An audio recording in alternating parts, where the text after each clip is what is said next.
Crab मसाला बनवण्यासाठी लागणारे साहित्य आहे कांदे, सुकं खोबरं, आलं, लसूण.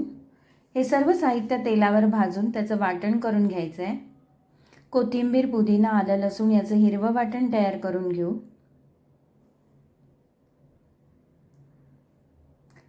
खेकड्याचे पाय मिक्सरमध्ये बारीक वाटून घेऊया. हे वाटण चाळणीत चाळून त्यातला रस गाळून घेऊया.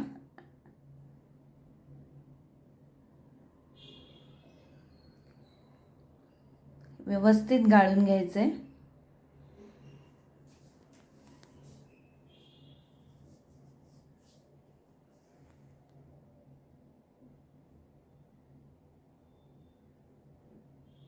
साफ केलेले खेकडे आहेत.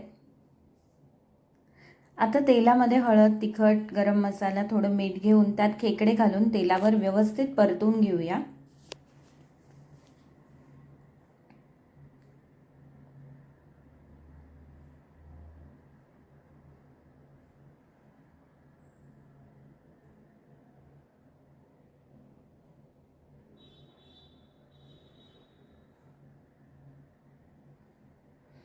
पाट भरण्यासाठी सारण तयार करताना पॅनमध्ये तेल गरम करून तेलावर कांदा परतून घेऊया.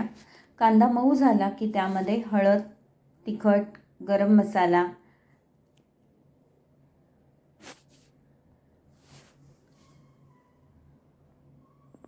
सर्व व्यवस्थित एकत्र करून घ्यायचं. त्यानंतर त्यामध्ये हिरवं वाटण, कांदा खोबऱ्याचं वाटण, मीठ घालून सगळं व्यवस्थित परतून घेऊ.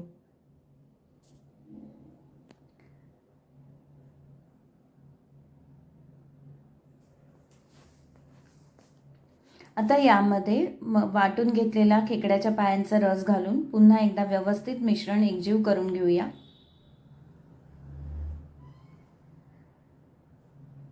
थोडंसं कोकम आगळ घालूया. आता यामध्ये 1 वाटी बेसन घेऊन नीट परतून घेऊया.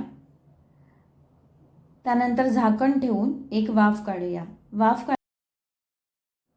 आता कढईमध्ये तेल गरम करून त्यात कांदा घालूया. कांदा व्यवस्थित परतून घेऊया. थोडा मऊसर झाला की त्यामध्ये हळद, तिखट, गरम मसाला आणि चवीपुरतं मीठ घालून व्यवस्थित परतून घेऊया.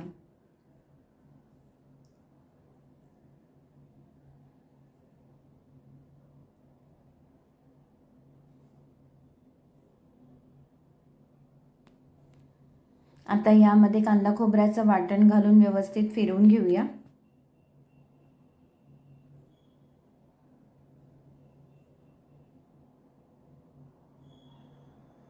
हिरवं वाटण घालूया आणि मसाल्याला तेल सुटेपर्यंत व्यवस्थित फिरवून घेऊया.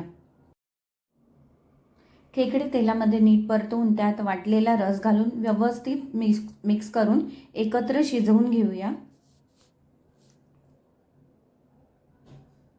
मसाला तेलात नीट फिरवून झाला की हा मसाला आता आपण खेकड्यामध्ये घालूया आणि सर्व मिश्रण नीट एकजीव करून घेऊया. याच कढईमध्ये पाणी गरम करून मसाल्याची कन्सिस्टन्सी जशी हवी आहे त्यानुसार त्यात गरम पाणी घालूया. मिश्रण व्यवस्थित एकजीव करून घेऊया. आता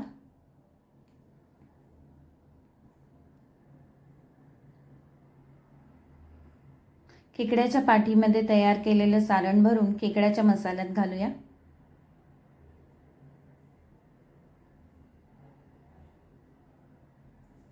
कोकम घालूया.